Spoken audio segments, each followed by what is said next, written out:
¿Qué harías si tuvieras todo el dinero del mundo pero te sintieras completamente vacío?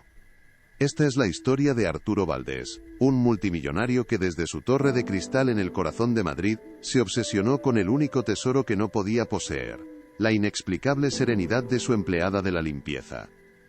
¿Cómo podía ella, con una vida de aparente sacrificio, irradiar una luz que él, con toda su fortuna, había perdido hacía años? Su búsqueda de una respuesta lo llevará a un viaje inesperado por los rincones más humildes de la ciudad, donde descubrirá un secreto que lo cambiará para siempre. ¿Te intriga saber qué secreto esconde esta mujer? Suscríbete al canal y cuéntanos desde qué ciudad nos estás viendo para no perderte cómo termina esta increíble historia. La escena se abre en la cima de uno de los 4 colosos de cristal que perforan el cielo de Madrid. Es el despacho de Arturo Valdés, un espacio tan vasto como impersonal. El minimalismo del mobiliario, de un blanco nuclear y metal pulido, grita riqueza, pero el aire enrarecido huele a poder y a una soledad casi tangible.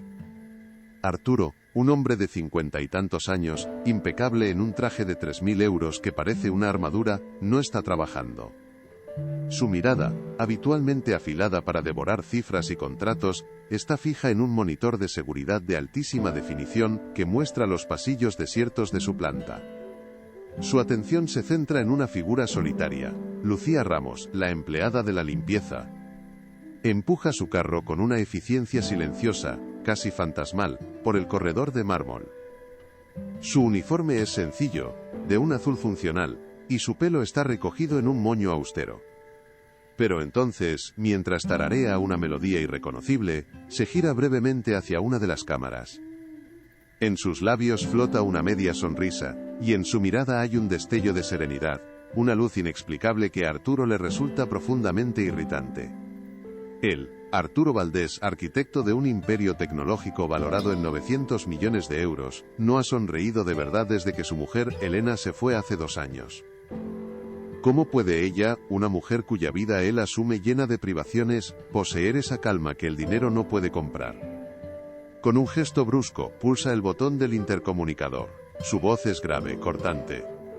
Beatriz, la chica de la limpieza de esta planta. ¿Cómo se llama? La voz de su asistenta, filtrada por el altavoz, suena profesional y distante. Lucía Ramos, señor. ¿Cuánto tiempo lleva trabajando aquí?, pregunta Arturo, sin apartar la vista del monitor. Casi 1 año. ¿Hay algún problema con su trabajo, señor?, responde Beatriz, con un matiz de preocupación. Arturo observa cómo Lucía se detiene un instante. Se acerca al escritorio de un empleado ausente y endereza con delicadeza un portarretratos que estaba torcido.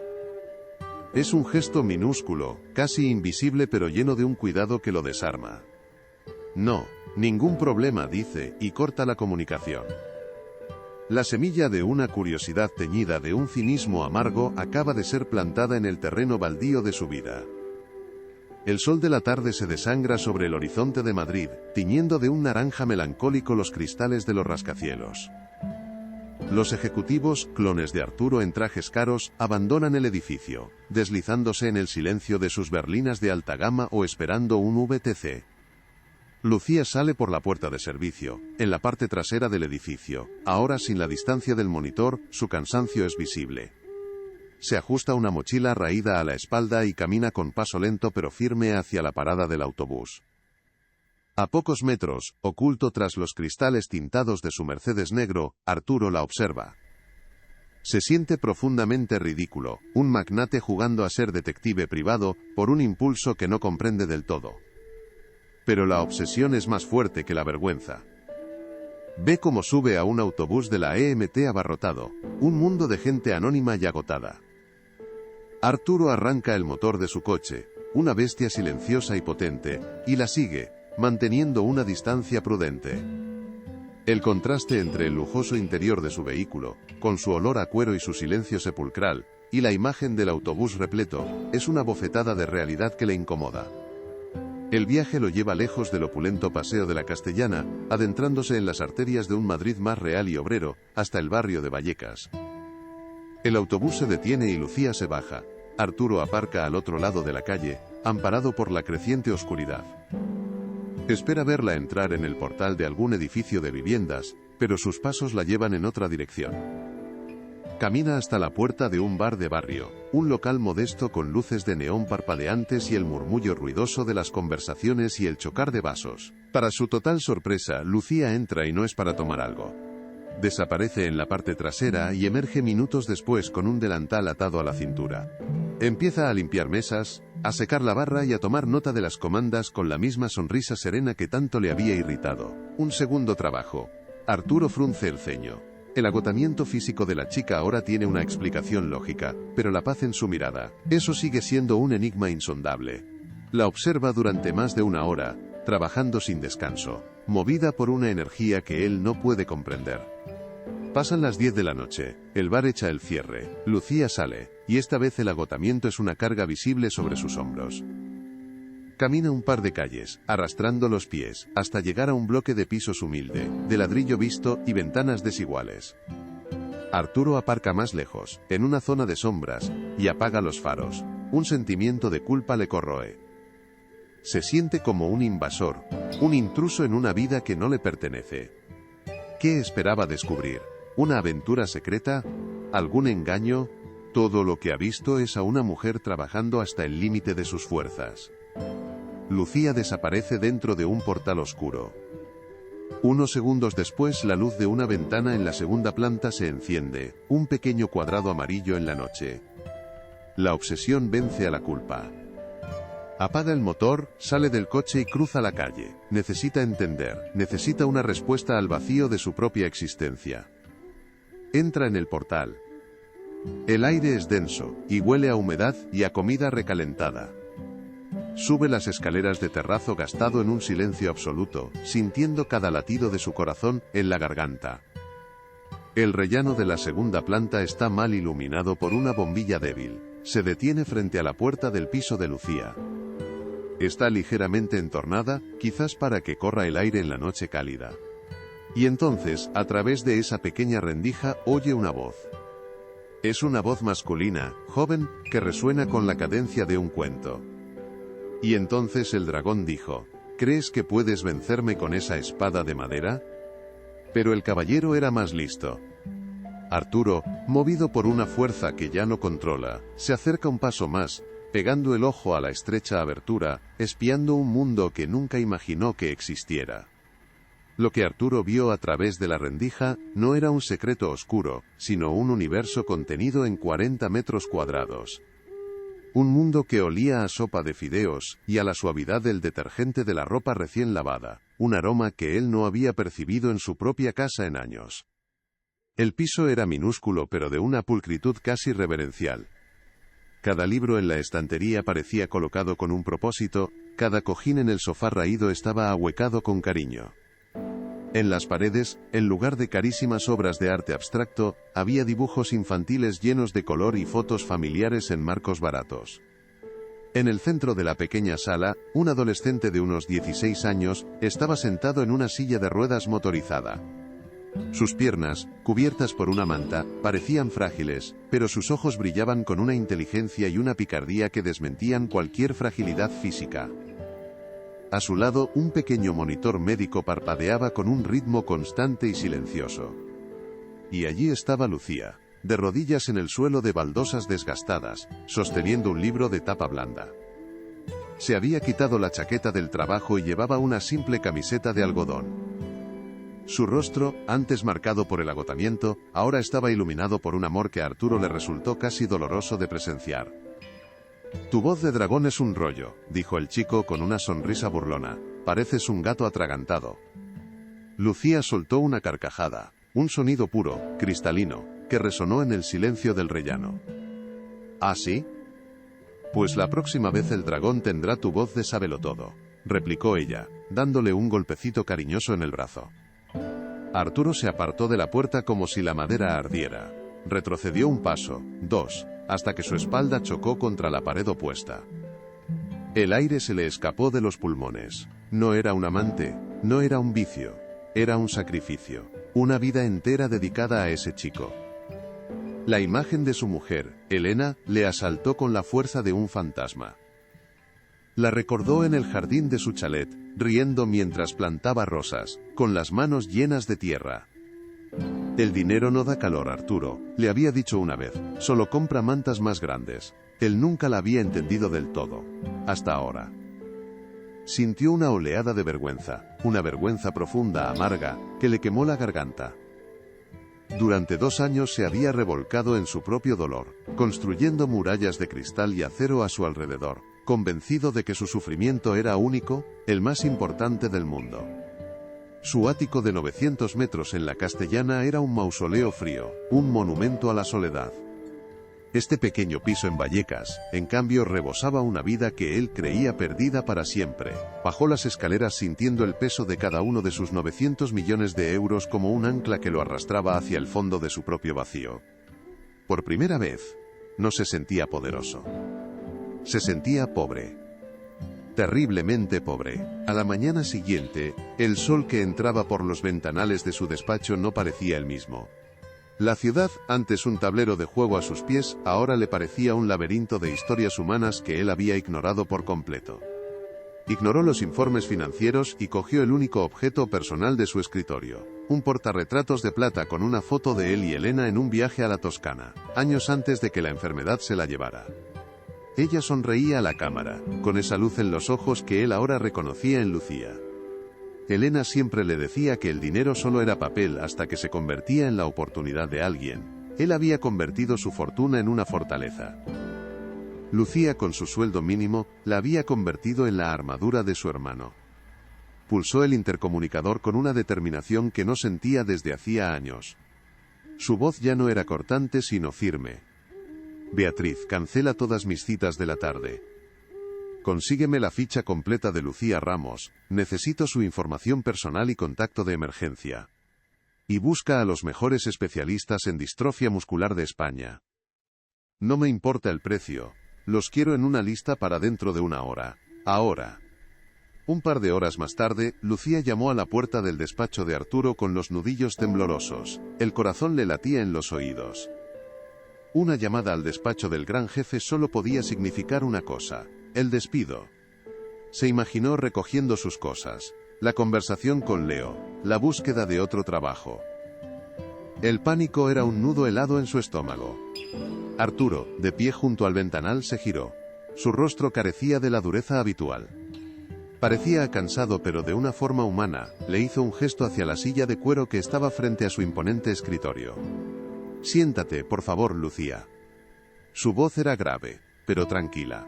Ella obedeció, sentándose en el borde de la silla, con la espalda recta y las manos entrelazadas sobre su regazo, preparándose para el impacto. Quería pedirte disculpas. Lucía parpadeó, completamente descolocada. La palabra flotó en el aire silencioso del despacho. Absurda, imposible. Disculpas, señor. No entiendo. ¿He hecho algo mal? No, dijo Arturo, y por primera vez la miró directamente a los ojos, sin barreras. Yo lo he hecho, te he juzgado. Te he visto cada día, pero en realidad, no te estaba viendo. El miedo en el estómago de Lucía se arremolinaba, mezclándose ahora con una profunda confusión. Un millonario no se disculpa con su empleada de la limpieza sin un motivo oculto. Esperó el golpe, la condición, la letra pequeña que sin duda vendría a continuación. Mi mujer, Elena, continuó Arturo, su mirada perdida por un instante en el recuerdo. Ella creía que la verdadera fortaleza no está en construir imperios, sino en sostener el mundo de otra persona. Estoy creando una fundación en su nombre. Hizo una pausa, dándole tiempo para asimilarlo. Lucía seguía sin entender qué tenía que ver ella con todo aquello. Su mundo y el de este hombre eran galaxias separadas. La Fundación Elena Valdés, dijo él, volviendo a centrar su atención en ella, quisiera ofrecer la primera ayuda integral a tu hermano Leo. El mejor tratamiento, el equipo más avanzado, fisioterapia a domicilio, tutores para que no pierda el ritmo de sus estudios, todo lo que necesite, sin coste alguno. Los ojos de Lucía se inundaron de lágrimas al instante. Fue una reacción visceral, incontrolable. La promesa era tan grande, tan imposible, que su mente se negaba a procesarla. Era el sueño que susurraba en sus noches más oscuras, la fantasía que la mantenía en pie tras 16 horas de trabajo. Pero, ¿cómo sabe usted? ¿Quién? Su voz se quebró en un susurro. La idea de que alguien hubiera invadido su intimidad luchaba contra la abrumadora ola de esperanza que la estaba ahogando. Arturo esbozó una media sonrisa, la primera en mucho tiempo que no se sentía forzada. Era una sonrisa triste pero genuina. Digamos que un pajarito me contó la historia de un caballero muy valiente y su hermana, que tiene la peor voz de dragón del mundo. Un sollozo se le escapó a Lucía, un sonido desgarrador que contenía años de lucha, miedo y esperanza reprimida. Se cubrió el rostro con las manos y lloró abiertamente, sin importarle ya estar frente al hombre más poderoso que había conocido. Dejó caer la armadura. Él no se movió, simplemente la observó, no con lástima, sino con una admiración que lo desbordaba. Esperó, dándole el espacio y el respeto que su dolor merecía. Le tendió una caja de pañuelos de su escritorio, un gesto sencillo que acortó la distancia infinita entre ellos. «Y hay algo más», dijo Arturo cuando el llanto de ella empezó a calmarse. «La fundación necesitará una directora de operaciones. Alguien que entienda de verdad lo que es luchar cada día. Alguien con luz. El sueldo te permitiría dejar tus otros trabajos, y por supuesto incluye una beca completa para que estudies en la universidad lo que siempre has querido». Lucía levantó la vista, el rostro surcado por las lágrimas pero con una nueva fuerza en la mirada. En los ojos de Arturo ya no veía a un gigante de cristal frío y distante, sino a un hombre roto que intentaba reconstruirse ayudando a los demás. Y en ese momento, supo que su vida y la de su hermano acababan de cambiar para siempre.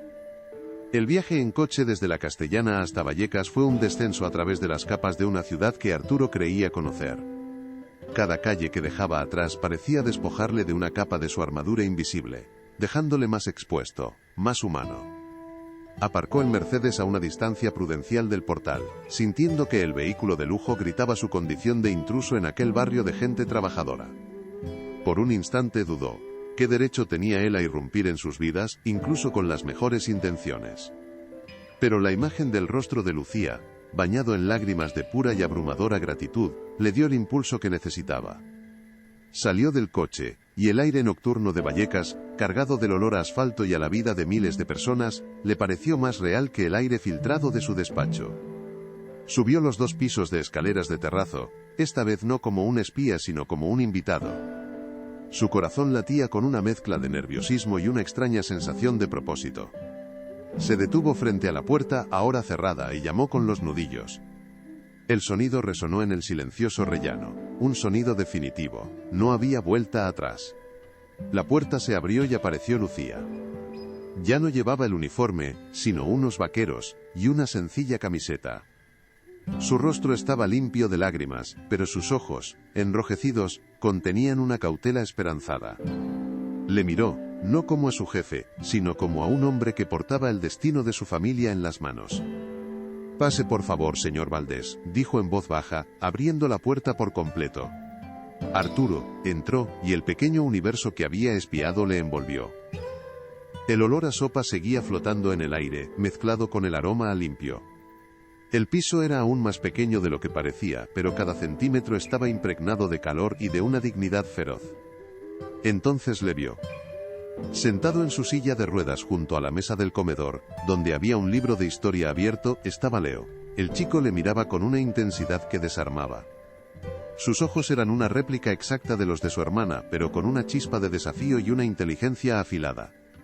«Así que tú eres el gigante de cristal», dijo Leo. Su voz era clara, sin un ápice de timidez. Arturo se detuvo en mitad de la salita, sintiéndose torpe y desmesuradamente grande en aquel espacio. Una media sonrisa, teñida de vergüenza, se dibujó en sus labios. «Supongo que sí, Arturo Valdés». «Leo», respondió el chico sin apartar la mirada. «Gracias por la silla nueva, la que tenía era una antiguaya», lo dijo como un hecho, no como una súplica de gratitud. «Es solo el principio», respondió Arturo, acercándose un paso. Lucía permanecía junto a la puerta, una observadora silenciosa y tensa. «Eso he oído», dijo Leo escrutándole. «Mi hermana dice que vas a curarme, ¿es verdad?». La pregunta fue directa, un misil sin adornos. Arturo sintió el peso de esa esperanza, y supo que cualquier mentira, cualquier palabra edulcorada, sería una traición. Miró a Lucía, y luego de nuevo al chico. No, Leo, no puedo prometerte eso, dijo con una honestidad brutal que sorprendió a los tres. Los médicos, la ciencia, no están ahí todavía. Cualquiera que te diga lo contrario, te está mintiendo. El aire se cargó de tensión. La pequeña llama en los ojos de Leo pareció vacilar. Lucía contuvo la respiración. Arturo se arrodilló lentamente, un gesto que jamás habría imaginado hacer. Se puso a la altura de Leo, mirándole directamente a los ojos, de igual a igual. El crujido de la tela de su carísimo pantalón fue el único sonido. Hace 2 años perdí a mi mujer, Elena, comenzó, su voz ahora más suave, cargada de un dolor antiguo pero todavía vivo. Ella luchó contra una enfermedad durante mucho tiempo, y yo estaba a su lado. Hizo una pausa, tragando saliva. Tenía todo el dinero del mundo, Leo. Podía pagar los mejores hospitales, los tratamientos más experimentales. Pero mi dinero no pudo comprarle más tiempo. No pudo detener el dolor. Una lágrima solitaria se deslizó por la mejilla de Lucía. Comprendió que Arturo no estaba allí como un salvador, sino como un superviviente que reconocía las cicatrices de otros. Lo que sí pude darle, continuó Arturo, su mirada fija en el chico, fue mi tiempo, mi fuerza cuando ella no la tenía. Me aseguré de que nunca, ni un solo día, se sintiera sola en su lucha. Me aseguré de que supiera que su batalla era mi batalla. Leo escuchaba, su máscara de cinismo juvenil empezando a resquebrajarse, revelando al adolescente asustado y esperanzado que había debajo. No puedo prometerte una cura, Leo, repitió Arturo, su voz firme, cargada de una convicción inquebrantable. Pero te prometo esto. Te prometo que tendrás a los mejores luchando a tu lado. Los mejores médicos, los mejores fisios, la mejor tecnología. Se inclinó un poco más cerca, el mundo reducido a la conexión entre sus miradas. Y te prometo que no volverás a luchar solo. Que tu hermana no volverá a luchar sola. A partir de hoy, vuestra batalla es también mi batalla. No era una oferta de caridad, era un juramento. Un pacto sellado no con dinero, sino con la moneda universal del sufrimiento compartido y la promesa de compañía. Leo parpadeó, y por primera vez, sus ojos se humedecieron. Asintió lentamente, un movimiento casi imperceptible pero que significaba todo, una aceptación. Un voto de confianza. Lucía se llevó una mano a la boca, ahogando un sollozo que era una mezcla de alivio y una emoción tan profunda que no tenía nombre. El peso que había llevado sola sobre sus hombros durante años de repente era compartido. Arturo se levantó, sintiendo que un peso inmenso se había liberado también de su propio corazón. El vacío que Elena había dejado no se había llenado, pero por primera vez, entraba un rayo de luz. Miró a Lucía, y su mirada ya no era de admiración o de pena, sino de puro y profundo respeto. Eran socios en una nueva misión. Ella se secó las lágrimas con el dorso de la mano, y en su rostro floreció una sonrisa. No era la sonrisa serena y enigmática que le había obsesionado.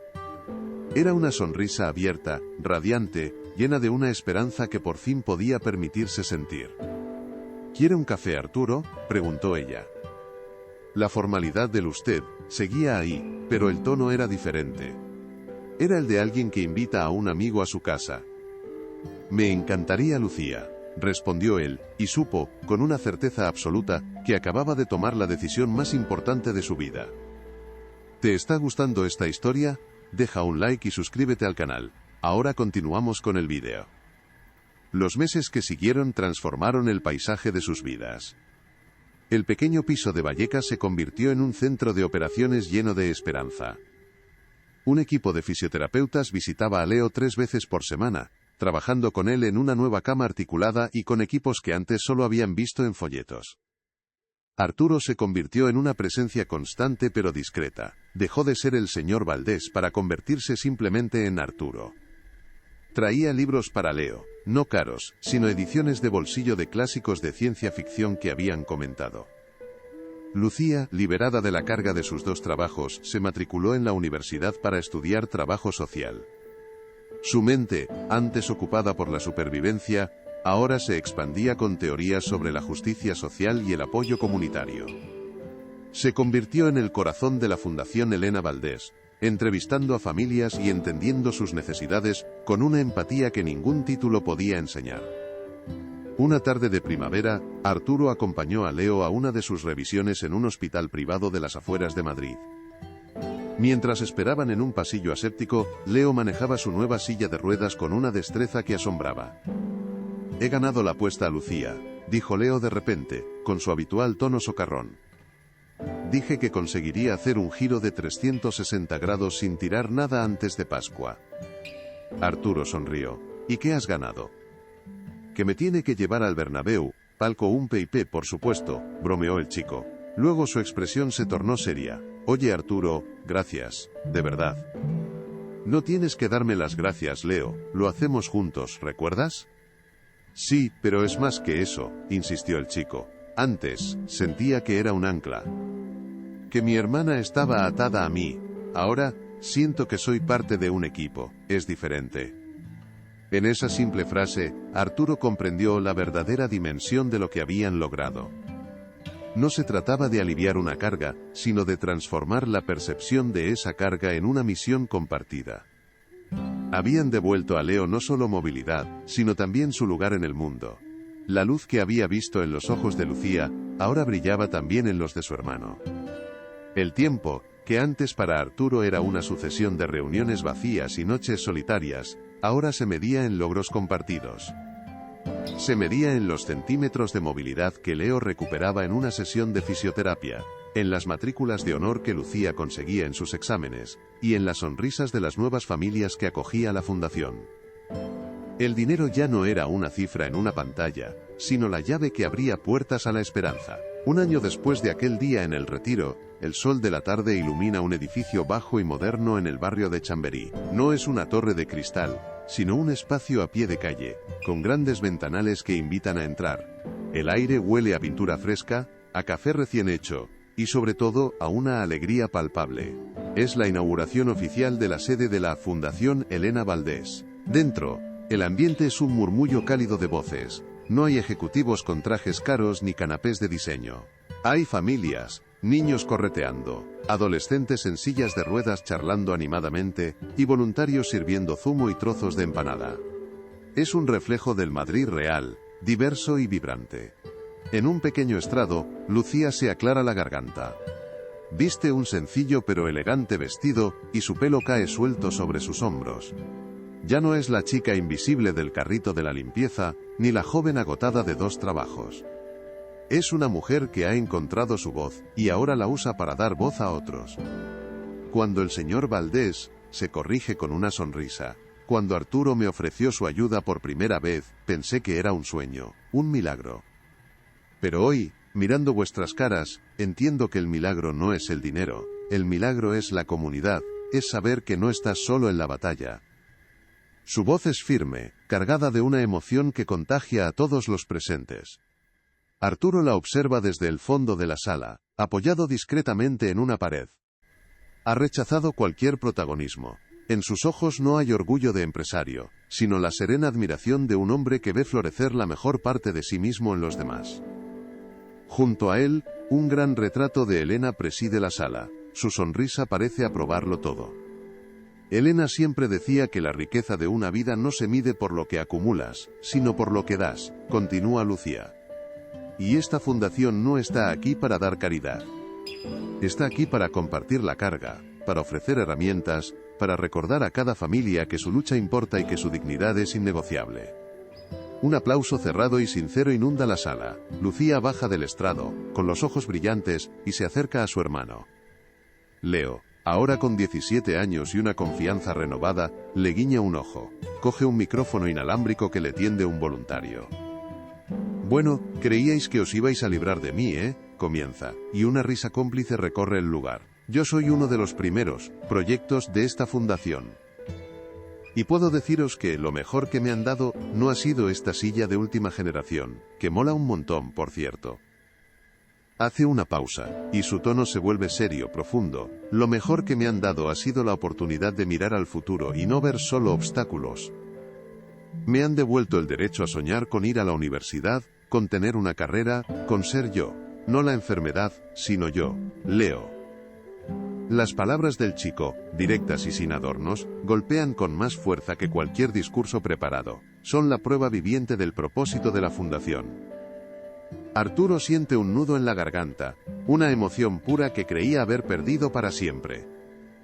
Más tarde, cuando la sala se ha vaciado y solo queda el eco de las risas, los tres se quedan en silencio frente al retrato de Elena. La luz del atardecer entra por los ventanales, tiñendo el momento de un color dorado y melancólico. «Lo hemos conseguido, Arturo», susurra Lucía, más para sí misma que para él. Arturo niega suavemente con la cabeza. Pone una mano en el hombro de Leo y mira a Lucía con una gratitud infinita. «No, Lucía, lo habéis conseguido vosotros. Vosotros dos me enseñasteis el camino. Yo solo puse la primera piedra. Ya no hay rastro del gigante de cristal. En su lugar hay un hombre que ha aprendido que la verdadera fortaleza no reside en las alturas de un rascacielos, sino en la capacidad de arrodillarse para estar a la altura de otro ser humano. El vínculo que los une ha trascendido cualquier definición. No son jefe y empleada, no son benefactor y beneficiarios, son una familia. Una familia forjada no por la sangre sino por las cicatrices compartidas y la decisión de sanar juntos. Arturo ha decidido hacer algo que llevaba tiempo meditando, algo que daría un sentido permanente a esa nueva familia. Tras un largo proceso legal y emocional, ha iniciado los trámites para convertirse en el tutor legal de Leo, ofreciéndole no solo apoyo financiero, sino el ancla de una figura paterna que el chico nunca tuvo. Lucía, al principio sorprendida, aceptó con lágrimas en los ojos. No era un acto de caridad, sino el gesto definitivo de amor y compromiso. Era la formalización de un lazo que ya existía en sus corazones, asegurando que, pasara lo que pasara, Leo siempre tendría una red de seguridad, un hogar. Salen juntos del edificio y caminan por la acera. La noche madrileña empieza a encender sus luces, creando un tapiz brillante a su alrededor.